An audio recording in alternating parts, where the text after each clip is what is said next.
Welcome, welcome. I am so happy to welcome you to this episode of the Relational Parents Podcast because today I am here with Hayden Humphrey, who is Wow. a corporate dropout turned creative entrepreneur. And I'm super excited to have him here with me today. Welcome, Hayden. Yes, Teresa, thank you so much for having me. I'm very excited to be here. Oh my gosh, I'm thrilled that you could be here. And so, Hayden, I always like to start things off on a positive note. Yeah.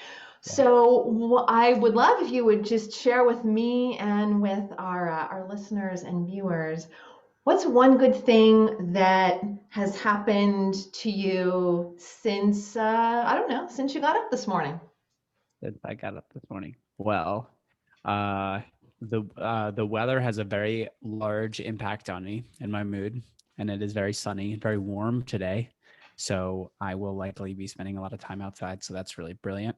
Love that. Um, the other piece is I've been in deep inquiry with myself over the course of the last week about just who I am and where I'm going and the kind of work that I want to do out in the world. And I'm realizing that a lot of it centers around creating art.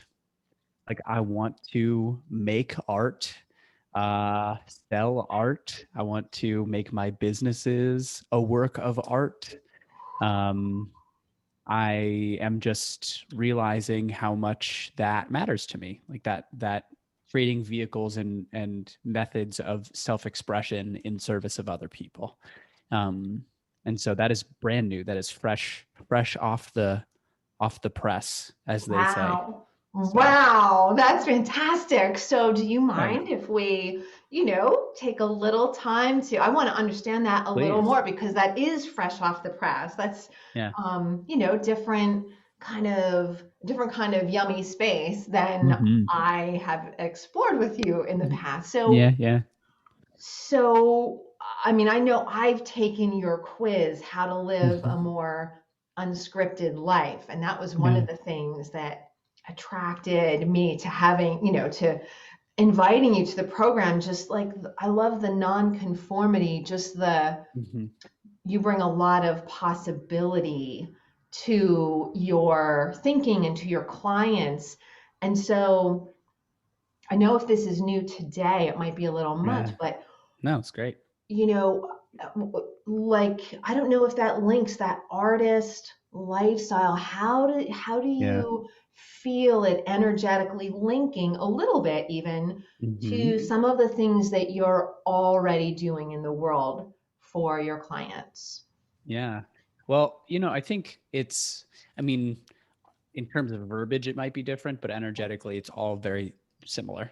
Mhm. So a lot of the work that I do, I also had to write down nonconformist. I really love that. Thank you for giving me that word. I'm like, I want to wear this as a badge of honor because I love that.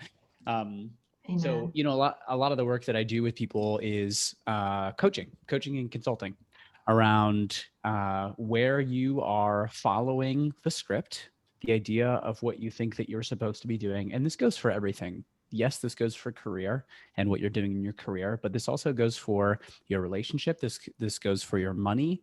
This goes for the script of what it means to be a parent, what it means to Hmm. be a mother, what it means to be a father, how that is supposed to look.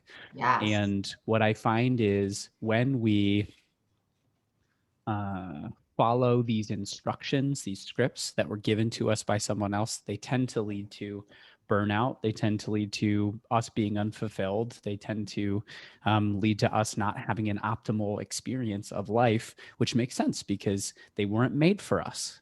We picked them up as these general stories about how things are supposed to go, but we're all very unique individuals, each one of us, incredibly Amen. unique in terms of our strengths, our weaknesses, what we prefer, what we like, how we want to be out in the world, what we want to create.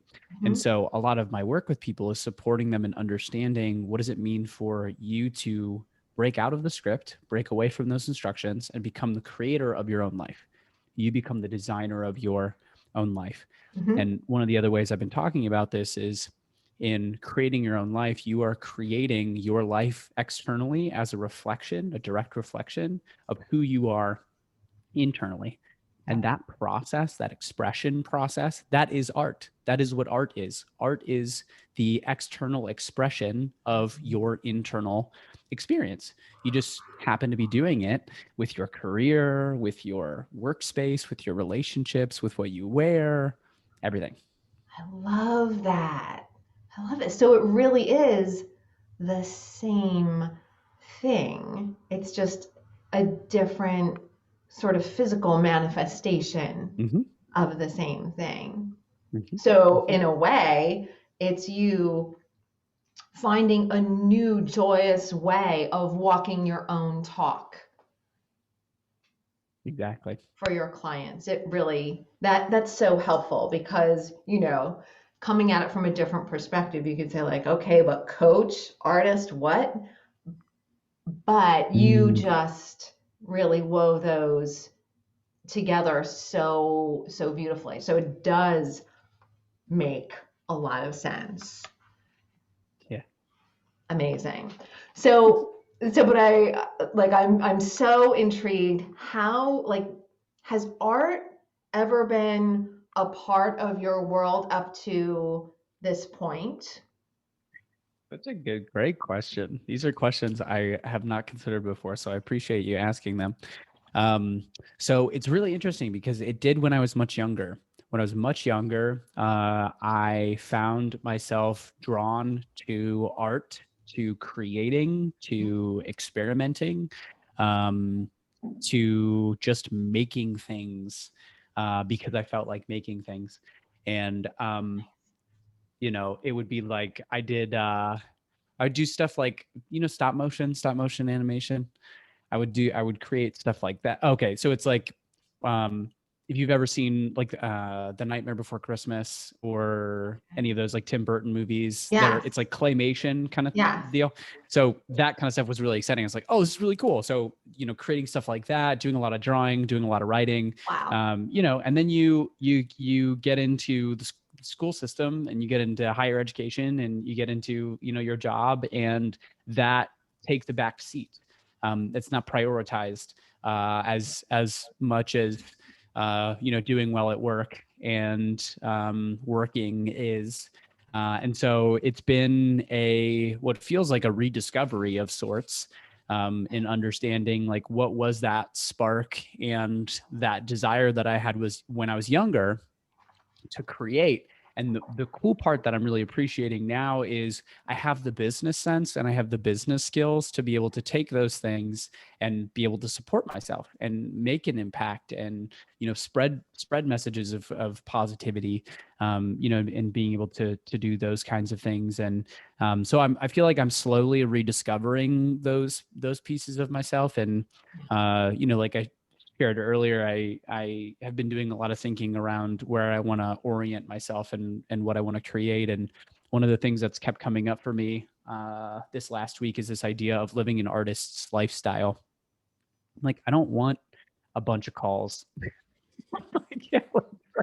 I don't want to be in back-to-back meetings all day. That sounds terrible.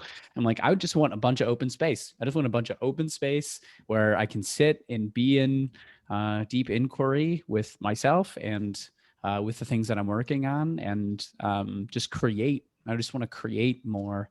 And that's the cool thing about entrepreneurship, right? Is you get to decide where you want to go and where you want to take it, what you want to do, and what you don't want to do. But I think that message of designing your life in the way that you want it goes for everybody, regardless of whether you're an entrepreneur or not. Oh yeah, absolutely. Absolutely.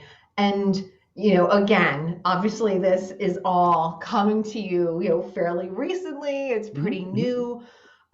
Do you see, like, what kind of space, or do you even see a space for uh, being a success coach, or a coach for people who would like to unscript their Uh-huh. life, to use Yeah. your phrase? 1,000%. I mean, I get really jazzed about supporting people who are really excited and eager to create something different for themselves, to Mhm. create something that is really unique. And I don't think that that desire to support those people will ever go away. I think that how that exactly happens is going to change. I'm also Sure. very aware of, from an energetic perspective, like I'm an introvert. I can't be in conversation with people all day. I literally just don't have the energy for it. So I imagine that there will be some people, like I'll probably have a small practice of people that I work with on a one-to-one basis, and then maybe a group or two. But a lot of where I see myself going is more media, and how do I scale the ideas that I have and get it in front of a lot of people, and impact a lot of people Mhm. in that sense. But a lot of that content also comes from the conversations that I have with people, one-to-one basis. Yeah. So I'll always be a coach. I'll always be a coach. Nice. And just how I do that will likely change. Yeah, it's all connected, right? It's like a wave. Some of those Mhm. conversations will fuel the art, and then you'll speak it out, and then it kind of has this beautiful, fluid, ebb and flow energy. Mhm. That's Mhm. phenomenal. I love it. Right. One thing that I saw on your website, a word that really it fascinated me, frankly. Like, I'm not sure if it resonates so much. I think it might, but it's a word that I don't see a whole lot of, was Mhm. moxie. And helping people, I can't remember the context, but like, helping people Yeah. connect to their moxie because you believe that everybody has it and everybody Yeah. has the tools that they need. Like, can you describe your moxie? Like, everybody, I think, has probably a different flavor of it. What comes to mind for you? Yeah. What a great question. I love that word too. Because I think that moxie, the way of being that is moxie, is very self-aware, very powerful. There's sort of like there's a kind teasing in it.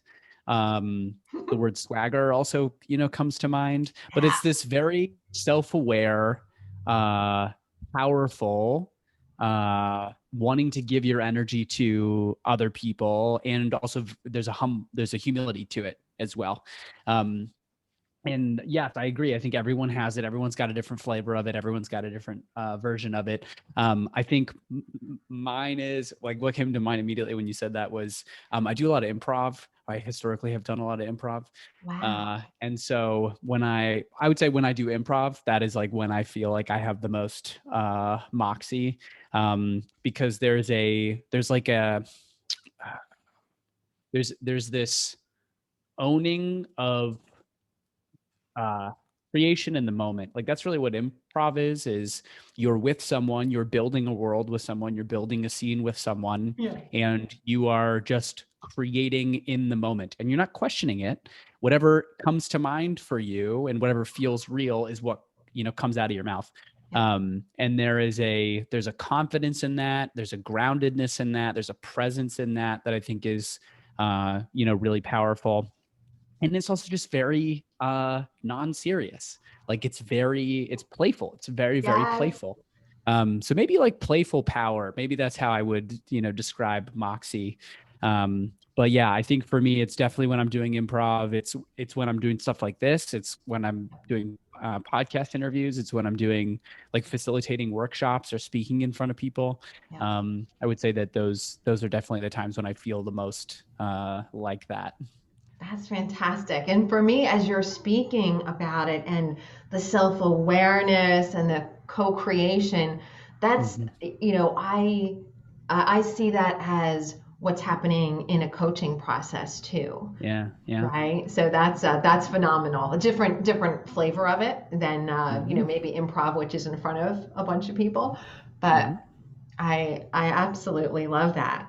So, what would you say, Hayden, is Mhm. your zone of genius, whether it's an area or like a word or two, but just something that you feel like throughout life, in this lifetime, it might have taken different forms, but it's been intrinsic to you and always will be? Yeah, it's a really great and very timely question, because that is something that I just really not for the first time, but really articulated and clarified literally last week. Like I'm looking at a post-it note right now on my computer screen that has these things listed out. So it's more than a few words, but the what I see as my zones of genius, first and foremost, is teaching and communicating complex ideas simply. Mm. Second is systems thinking and architecture Hmm. or systems design. And then third is facilitating and holding transformational spaces. Um, and these are all three things that I feel that I've always been very attracted to them. I've always wanted to learn more about how to do them more effectively. And I feel like I've always had a natural talent or a natural knack for doing these. Like some of these things I, have had to have reflected to me multiple times, many, many times, of this is something that you do really well, but I sort of take it for granted. It's sort of like the water that I'm swimming in, or it's become sort of like the wallpaper. I just don't even realize, that I'm doing it. Yeah, And so, even what we were talking about earlier in terms of reorienting the vision that I have for myself, bringing more art into my life, or just making my life and my businesses more a work of art. Part of where I'm looking is how do I bring more of these zones of genius into what I'm doing?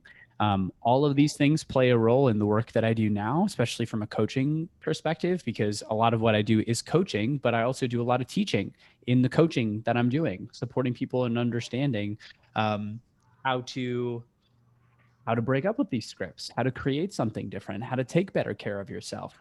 A lot of it is systems thinking. How do you systematically set up and design your environment so that you feel at, an optimal energy level each day? And being in a conversation with someone is holding a transformational space, allowing absolutely. somebody the opportunity to step forward and be vulnerable, be open, try something else on, be courageous, and walk away in some ways a changed person. I love it. I love it. So, how would any of our listeners, if they wanted to get to know Mhm. you a little more, Yeah, maybe engage with you, where should they go? totally. So, I mean, easiest place is my website. So just haydenhumphrey.com. I've got some resources on there. Teresa was speaking to one earlier, which is a quiz that I just came out with recently. It's a how scripted is your life quiz. Pretty cool. I'm really excited about that. And then I create a lot of content. I've recently been doing a lot of Instagram videos. Hmm. So you can find me on Instagram at Hayden as himself. The other last thing that I'll plug is I own an apparel company called Lift Apparel. Really, the intentions or the mission is to spread love and support mental health. So 10% of the profits from sales go to support mental health advocacy organizations. And this is where this shirt is from. That's excellent. Yeah, for And those of you who are listening instead of watching, Hayden has this great, simple, elegant shirt on, and it says "You Matter." So it's wonderful, and that's nice. another manifestation of art, as far as I'm concerned. Yeah, 100%. Yeah. And you can find that at wearlift.com.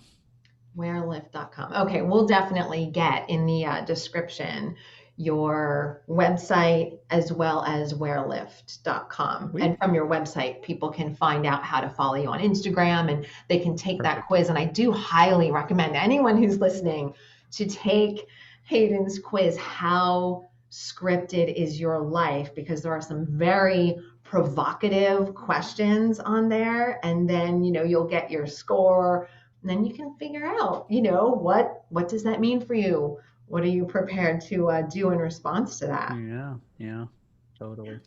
Is there anything else that you would like to share? Maybe a question that I haven't asked that you might like to It's a share good with our question. relational parents.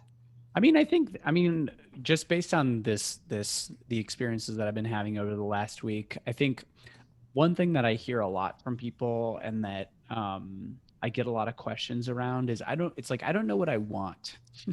I don't know what I want in my life. I don't know where I want to go. I don't know what I want to do with my life, et cetera, et cetera. And there is totally value in exploration and experimentation that is very important. Hey, let me go out, let me try things, let's see what happens, etc.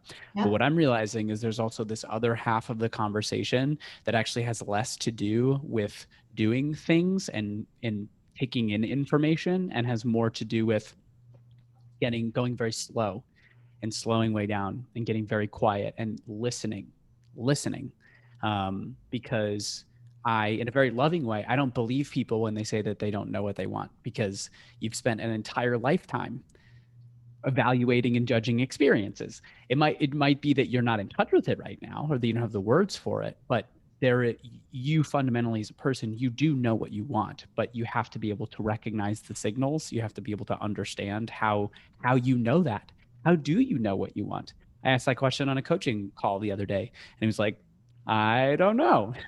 Well, that's cool. Let's have a conversation about that. Let's take a look at how you relate to desire and how you relate to what you want. So I think that's the thing that I would offer if anyone's listening. If you find yourself stuck, if you find yourself like, hey, I feel like I'm in this script, I want to create something different for myself, but I don't necessarily know what that is. Create space to listen to yourself. Create space to Mm. slow down. Create space to notice and feel into your body and feel in, oh, when I think about this thing, I get really excited. I feel like I have this boost of energy. Follow that. Try that on. Use that as a hypothesis and try out other things around that. Because that's ultimately what's gonna have you feel more connected to where you're going. But you got to slow down. You got to listen. Oh, I love that so much. That resonates for me on so many levels, as well as what I do. It's just a beautiful way to bring this conversation to a Mm. close, because it just speaks to the resonance of your work and Mm-hmm. relational parents. I'm so grateful that you were able to spend Yeah, some time with us today. most definitely. Thank you so much for having me. Absolutely. Absolutely. And I would love to maybe check in with you in, a little bit of time and see how things are changing for you. Yeah, That would be good. love that. Excellent. All right. Take good care, everyone. Cool. Talk Until soon. next Bye. time. Bye for now.